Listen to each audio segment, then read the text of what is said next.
So ghost money is a kind of paper sheet in China that typically is burned when a loved one dies. The idea is when you burn this money, it sort of goes to the deceased loved one, and then they have money for the afterlife. You're basically giving your deceased loved one currency for the afterlife. But it can also be a way to buy protection from angry spirits. So Weijia and his friends have been told to burn ghost money over their family grave plots so that their dead ancestors could essentially pay the ghost, the evil ghost, to leave them alone. Now, they'd already done this at Guo's family plot in a separate cemetery, so that's why Guo was staying back in the car, and now they were going to do Jun's family plot in this cemetery. And so Weijia and Jun, they continue walking through the cemetery until finally they reach some of Jun's ancestors' graves. There, they knelt down, they pulled out their ghost money, and they began to burn the bills. And they're both just kneeling there, burning this money. And with each, bill that crumpled up and smoldered, both of them were feeling like this enormous wave of relief coming over them. And so for a little while, they're just burning their money, and they're both looking down at the money on the ground. They're just kneeling there. But then at some point, Weijia just looked up. And as soon as he did, he froze. Because standing right behind Jun can't see this, right behind Jun is that woman in a dress. And she's looking at both of them. And Weijia was so scared, he shrieked, he jumped up, turned, and started running in the opposite direction. Now Jun is so startled by Weijia screaming that he jumped up, ready to run away himself, but he's watching Weijia take off, and he turns around because he could tell Weijia saw something behind him, but there's nothing behind him. And he's thinking he must have seen the ghost, because why else would he react this way? But there's nobody here. And so Jun sort of put together, like, what's going on here? Like, Weijia clearly spooked himself. We're in a cemetery after all. And he sees Weijia, and he's running, and he disappears into the cornfield that was next to the cemetery. He's just gone, just running, he's gone.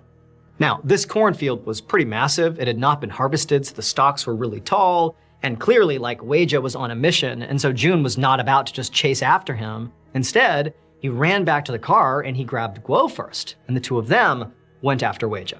However, when they got to the cornfield and actually went inside of it, they quickly realized it was going to be really hard to find anything in this cornfield. I mean, the stalks are so thick and tall, it's so dense. I mean, every step was so slow and difficult, and they're calling out for Weijia, but there's no response. And so after several minutes of only moving, like 10, 15 feet or so into this cornfield, making no progress, the two of them are like, what happened to him? Like, either the ghost got him, or like maybe he's in hiding somewhere. Maybe he's convinced that the ghost is nearby and he's just being quiet and he's in hiding and he's somewhere in this cornfield, but we gotta find him. And so the two friends, they back out of the cornfield and they end up calling a bunch of their friends to meet them at this cornfield and help them look for Weijia. So all these friends, they eventually arrive, and all day and into the night, these friends search this cornfield. They're looking everywhere for Weijia. Everyone's screaming his name, but there's no sign of him. 3 days later, and Weijia still had not been found. Now by this point, the parents, Weijia's parents, had been told. They had told police. Police had looked for Weijia, but there was no sign of him. I mean, they were still out looking for him, but right now, like, the talk of the town was, where is Weijia? Nobody knew.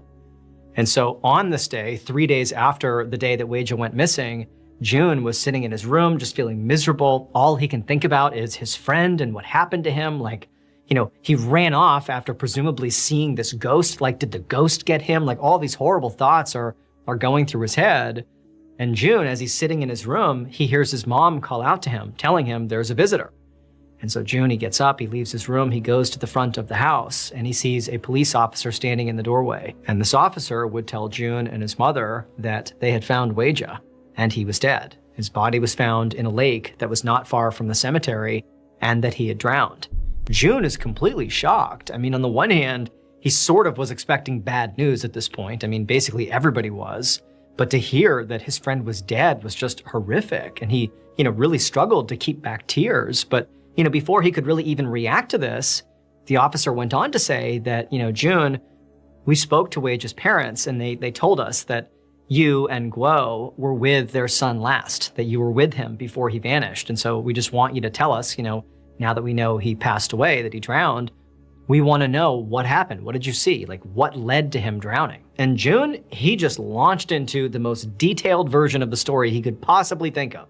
He took the officer all the way back to them at the internet cafe, playing computer games. They decide they're gonna stay out all night. They go outside, they're having a smoke, they're talking about what they're gonna do. They decide they're gonna get in the car and just drive around. They're driving around on the night of this ghost festival. They see this woman, they think it's a ghost. Like, he went through this whole rendition of the ghost being really central to the story, and how the next day June's mom had said, oh, go burn ghost money in the cemetery to protect yourself from the spirits. They go to the cemetery and they're burning the ghost money, but then Weijia, he gets so scared. June's convinced it's because he sees the ghost again, this woman, and he takes off running into the cornfield. So he tells the officer every little detail. And he knew that even in a place like this, where people did, for the most part, believe in ghosts, he knew his story really hinged on a ghost made Weijia do this. And he knew that it was totally preposterous in some ways, but he thinks he's telling him the truth.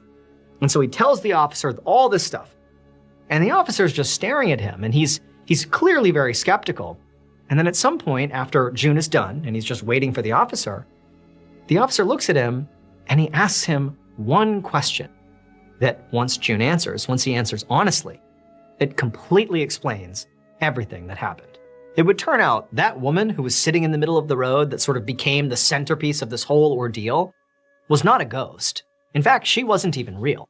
Because the three friends, June, Guo, and Weijia, on the night they decide to have their big night, they're going to stay out all night.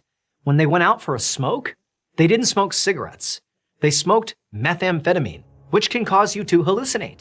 And so they were high on meth driving around and hallucinated that woman. But they all, believed they saw it, and it felt so real, and it was on the same night as this annual ghost festival that it felt so real that even the next day, when they were no longer high, they still believed they had seen it. And then June's mom confirmed, yep, that was a ghost, because she believes in ghosts. And so they set out to the cemetery, and they're gonna, burn this ghost money to save themselves from these evil spirits. And what do before they head out to the cemetery? They smoke more meth. And Weijia, he has another hallucination. He thinks he sees the ghost, ran into the cornfield, not realizing that deep in the cornfield was a lake. He fell into it, and he was high on meth and didn't know how to swim, and so he drowned.